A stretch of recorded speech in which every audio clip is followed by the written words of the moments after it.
Assalamualaikum warahmatullahi wabarakatuh. Perkenalkan kami dari kelompok 76. Saya ada Nandita Putri Riandaya dengan NIM D1002288 dan rekan saya ada Farstio dengan NIM D1002294. Di sini kami akan menjelaskan bagaimana cara menyusun laporan tugas desain geometrik jalan raya. Sebelumnya kami sudah mendapatkan soal dengan ketentuan sebagai berikut. Dengan jalan perkotaan, skala peta 1:20.000, fungsi jalan kolektor, dan VLR 30.000 sampai 50.000. Oke, langsung aja kita ke bab pertama. Sebelumnya laporan sudah di ACC asisten dosen. Langsung di bab 1. Bab 1 ada modul, kemudian di bab 2 ada perhitungan trase dan long profile. Tabel pertama ada tabel interpolasi. Di sini kita menghitung 3 trase yang terdiri dari STA, jarak pendek, jarak panjang, tinggi kontur, tinggi rendah, dan X. Di sini ada 3 trase, interpolasi trase 2 sebagai berikut, dan interpolasi trase 3 sebagai berikut. Kemudian ada tabel perhitungan kanan-kiri trase 1 yang terdiri dari panjang jarak AX, tinggi kontur atas bawah, tinggi titik. Di sini juga sama menghitung 3 trase, berikut trase 2, dan yang terakhir trase 3. Kemudian ada tabel kelandian melintang trase 1 yang terdiri dari STA, ketinggian kiri kanan, delta H, lebar potongan, kelandian, dan klasifikasi medan. Di sini juga sama menghitung 3 trase. Yang terakhir ada tabel kelandian memanjang, terdiri dari perhitungan panjang jarak AX, tinggi kontur atas bawah, tinggi titik, dan X. Di sini juga sama menghitung 3 trase.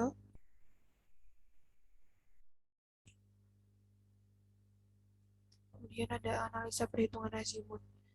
Di sini kita menghitung 3 trase yang terdiri dari perhitungan titik-titik koordinat, perhitungan azimut, perhitungan sudut tikung atau delta PI, dan yang terakhir panjang trase jalan. Perhitungan trase 2, dan ini perhitungan trase 3. Kemudian di sini ada tabel Excel perhitungan azimut. Hasil dari Excel sama dengan analisa sebelumnya.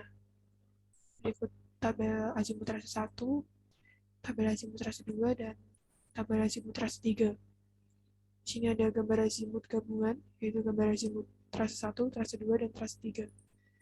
Ini ada gambar azimut trase 1, gambar azimut trase 2, dan kemudian ada gambar azimut trase 3. Di sini juga ada gambar penampang memanjang atau long profile. Di sini ada long profile trase 1 dengan skala vertikal 1:1000 dan skala horizontal 1:20.000.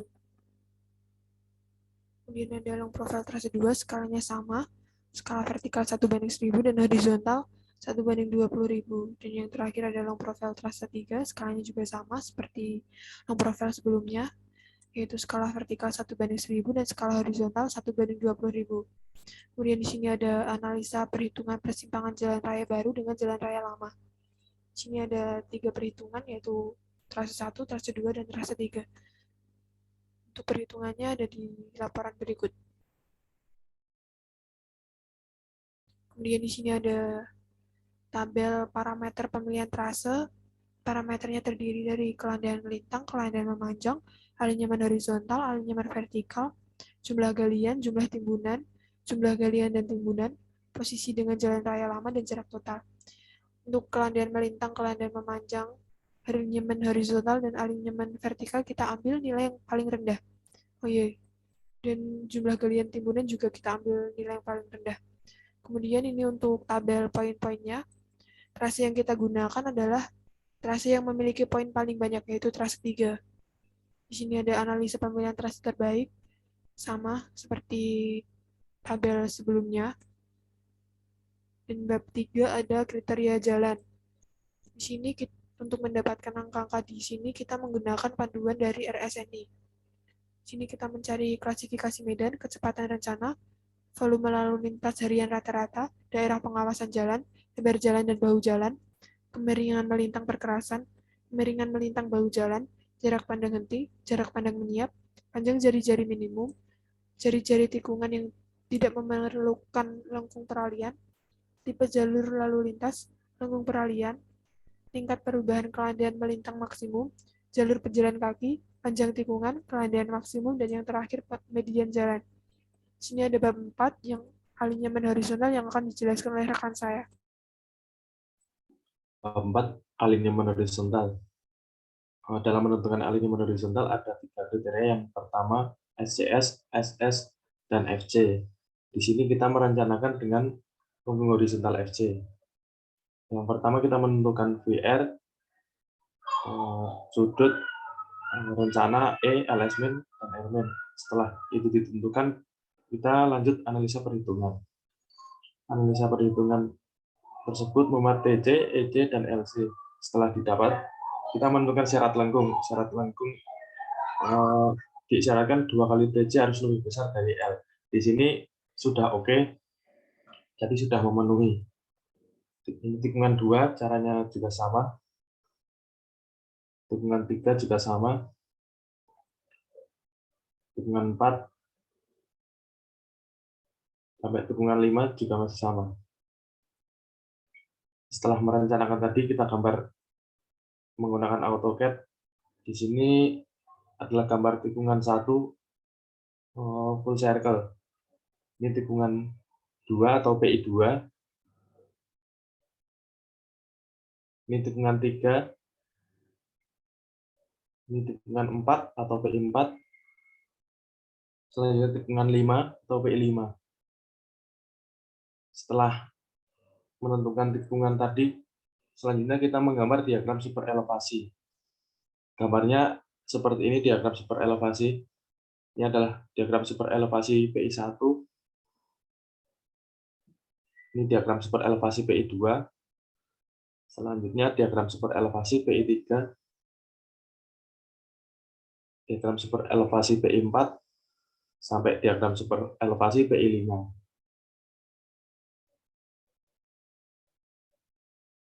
Setelah menggambar tersebut, lanjut perhitungan pelebaran perkerasan. Di sini karena jalan rencana kelas kolektor 3A dengan muatan sumbu terberat 8 ton, sehingga direncanakan kendaraan tersebut yang melintas adalah kendaraan ringan. Data-data yang diperoleh seperti tertera pada layar. Selanjutnya kita analisis. Setelah itu kita lakukan perhitungan.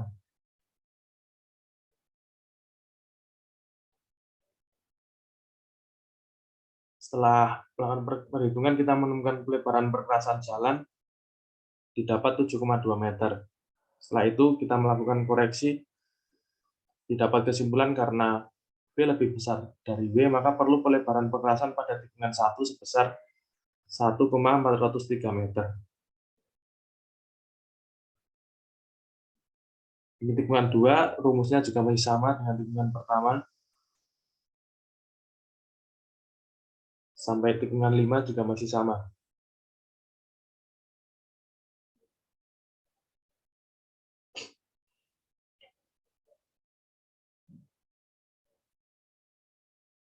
Setelah itu kita merancang perhitungan kebebasan samping pada tikungan.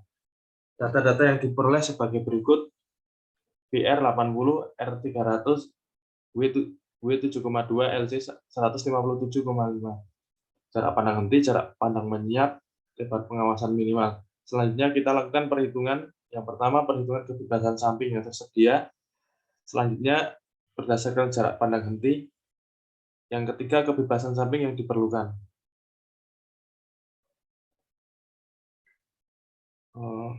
Ini rumusnya menghitung kebebasan samping.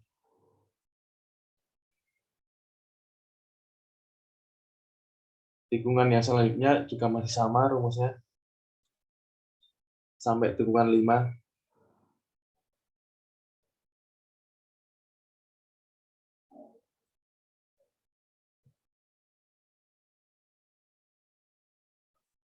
Setelah itu kita melanjutkan perhitungan stasioning.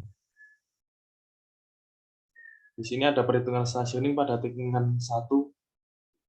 Yang pertama ada STA PI1, STA TC1, STA JT1. Rumusnya sebagai berikut tertera di layar. Yang kedua, perhitungan stationing pada tikungan 2, rumusnya juga masih sama sampai tikungan kelima.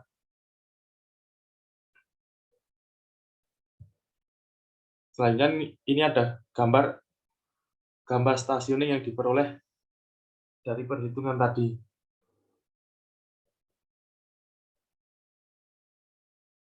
Ini adalah gambar detail stationing.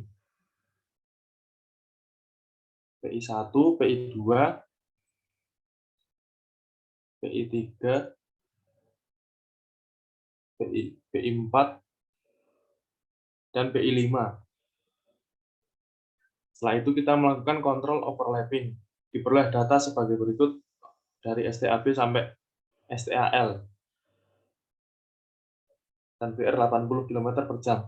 Setelah itu kita melakukan perhitungan kontrol overlapping tikungan daerah tangen.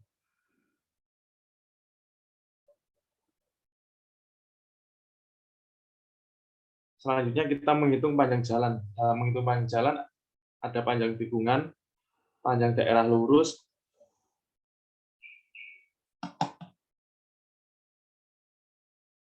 total panjang jalan, dan selisih panjang jalan dengan trase. Di sini ada gambar overlapping.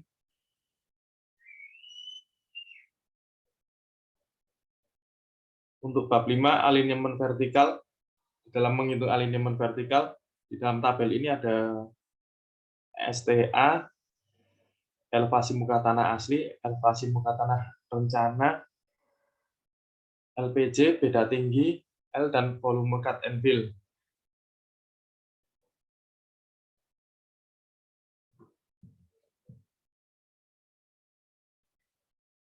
Setelah itu kita menghitung perhitungan kelandian memanjang dan letak PBV. Data yang diperoleh elevasi rencana sebagai berikut: stationing, kelandian memanjang,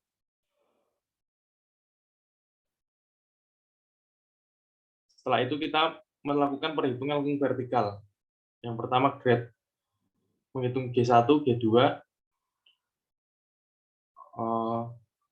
mencari lengkung vertikal cekung, mencari LV dengan 4 syarat: syarat keamanan, syarat kenyamanan, syarat keluasan bentuk, dan syarat drainase. Setelah itu LV yang diambil adalah LV yang terbesar, yaitu 48 kalau di sini. Setelah itu menghitung EV, menghitung stationing, STA, elevasi, PLV, dan STA PTV, elevasi PTV.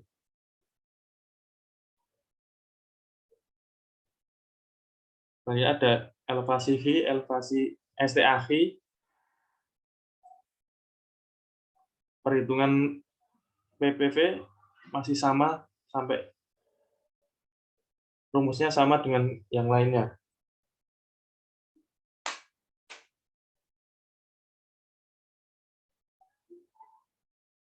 Setelah itu kita melakukan kontrol overlapping. Data yang diperoleh sebagai berikut. Setelah memperoleh data, lakukan perhitungan PPV 1 sampai terakhir. Setelah itu melakukan kontrol kelandian maksimum. Di sini diperoleh VR 80 km per jam, maka kelandian maksimumnya 6%. Nilai perhitungannya di sini syaratnya kurang dari 6%. Ini terpenuhi semua. Setelah terpenuhi, kita menghitung kontrol panjang kritis. Rumusnya seperti pada layar.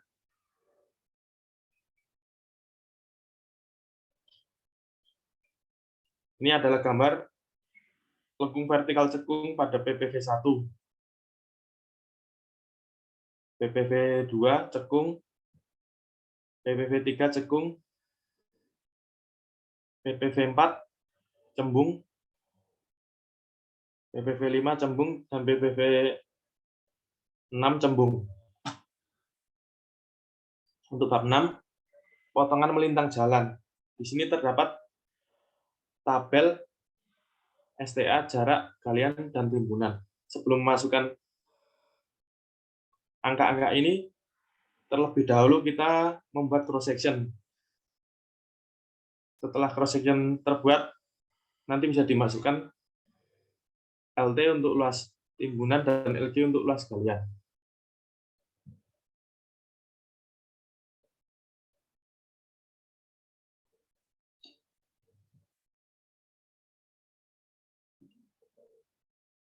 Di sini dapat gambar penampang melintang jalan yang kami gambar, yang kami rencanakan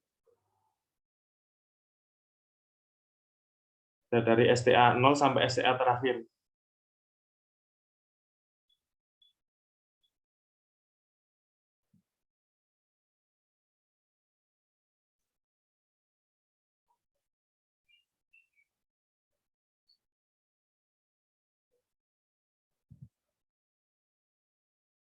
Untuk penggambaran cross section ada kemiringan diambil dari diagram super elevasi. Jika jalan lurus, kemiringannya masih normal.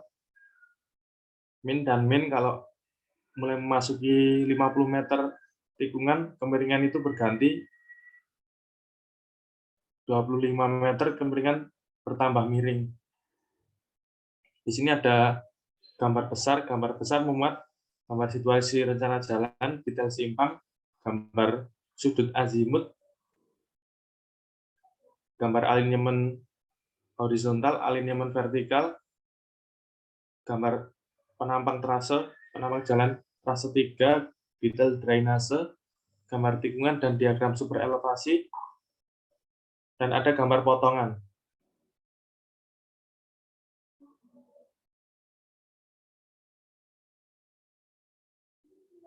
Sekian penjelasan dari kelompok kami, kurang lebihnya mohon maaf. Wassalamualaikum warahmatullahi wabarakatuh.